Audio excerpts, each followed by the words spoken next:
ನಿನ್ನೆ ಸೂಲಿಬೆಲೆ ಅವರು ಏನು ಮಾಡಿದ್ದು, ಜಾತಿ ಧರ್ಮದಲ್ಲಿ ಮಕ್ಕಳು ಎಕ್ಸಾಮ್ ವಿಚಾರದಲ್ಲಿ ಮಾತಾಡಲಿಲ್ಲ. ನೋಡಿ, ಬಿ ಜೆ ಪಿಯವರು ಒಂಥರ ಈ ಬ್ರಿಟಿಷ್ ಜನತಾ ಪಾರ್ಟಿ ಇದ್ದಂಗೆ, ಭಾರತೀಯ ಜನತಾ ಪಾರ್ಟಿ ಅಲ್ಲ. ಅವರು ಯಾವತ್ತೂ ಕೂಡ ಒಂದು ಅರ್ಥ ಮಾಡ್ಕೊಳ್ಬೇಕಾಗತ್ತೆ, ನಿರ್ಮಲಾ ಸೀತಾರಾಮನ್ ಅವರು ಕರ್ನಾಟಕದಿಂದ ಗೆದ್ದು ಹೋಗಿರೋರು. ಅಂಕಿ ಅಂಶಗಳಲ್ಲಿ ಡೆಲ್ಲಿಯಲ್ಲಿ ಕೂತ್ಕೊಂಡು ಹೇಳಿದ ತಕ್ಷಣ ಆಗೋದಿಲ್ಲ, ಅದನ್ನು ಅರ್ಥ ಮಾಡ್ಕೊಳ್ಬೇಕಾಗತ್ತೆ. 4 ಲಕ್ಷ ಚಿಲ್ಲರೆ ಎಲ್ಲಿ, ಇವರು ಒಂದು ಚಿಲ್ಡ್ರೇನೋ 50 ಎಷ್ಟು ಕೊಡ್ತಾ ಇದ್ದಾರೆ ಎಲ್ಲಿ, ಇದು ಕೇಳೋದ್ರಲ್ಲಿ. ಇವತ್ತು ನಿಮಗೆ ಇನ್ನೊಂದು ವಿಚಾರ ಹೇಳ್ತೀನಿ, ಕಳಿಸ್ಕೊಡ್ತೀನಿ ಡೀಟೇಲ್ಸ್.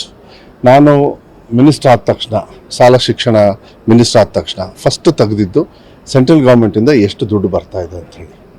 ಸೆಂಟ್ರಲ್ ಗೌರ್ಮೆಂಟಿಂದ ಒಬ್ಬೊಬ್ಬರು ಮಕ್ಕಳಿಗೆ ಇಷ್ಟು ಖರ್ಚು ಮಾಡಬೇಕಂತ ಇದು ಆವ್ರೇಜ್ ಆಫ್ 5,500 to 6,000 rupees ಬರ್ತದೆ.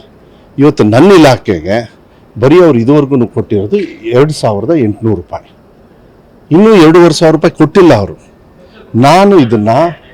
ನಾನು ಟೈಮ್ ಕೇಳಿದ್ದೀನಿ, ಮಾನ್ಯ ಮುಖ್ಯಮಂತ್ರಿಗಳು ಹೆಂಗೆ ಟೈಮ್ ಕೇಳಿದ್ರಲ್ಲ, ಅದು ಪಾಪ ಪಬ್ಲಿಸಿಟಿಗೆ ನಾನು ಮಾಡಿಕೊಂಡೆ. ನಾನು ಇಲ್ಲಿ ಮಾಡೋಕ್ಕೆ ಹೋಗಲಿಲ್ಲ. ನಾನು ಯಾಕೆಂದ್ರೆ ನನ್ನ ಇಲಾಖೆ ಕೆಲಸ ನಾನು ಮಾಡಬೇಕು ಅಂತ ಹೇಳಿ ಡೆಲ್ಲಿಗೆ ಹೋಗಿ ಬಂದೆ. ಇಮೇಲಲ್ಲಿ ಬರೆದಿದ್ದೀನಿ, ಟೈಮ್ ಕೊಡಿ ಅಂತ ಹೇಳಿದ್ದೀನಿ, ದಯವಿಟ್ಟು ಹೇಳಿ ಅಂತ. ನನಗೆ ಆಗಲಿಲ್ಲ. ಕೊನೆಗೆ ಫಸ್ಟು IAS ಆಫೀಸರ್ಸ್ನ ಕಳಿಸಿ ಅವರವರೇ ಮೀಟ್ ಮಾಡಿ, ಹಾಂ ಆಯಿತು ಕರೆಂಗೆ ಅಂತ ಹೇಳಿ ಕಳಿಸ್ಬಿಟ್ರು. ಆಮೇಲೆ ಇಲ್ಲ, ಇವರು ಮಕ್ಕಳ ಹೆಸರಲ್ಲಿ ಧೋಖಾ ಮಾಡಿದ್ದಾರೆ. ಇವರು ಮಕ್ಕಳ ಹೆಸರಲ್ಲಿ ದುಡ್ಡು ಕಡಿತ ಮಾಡಿದ್ದಾರೆ.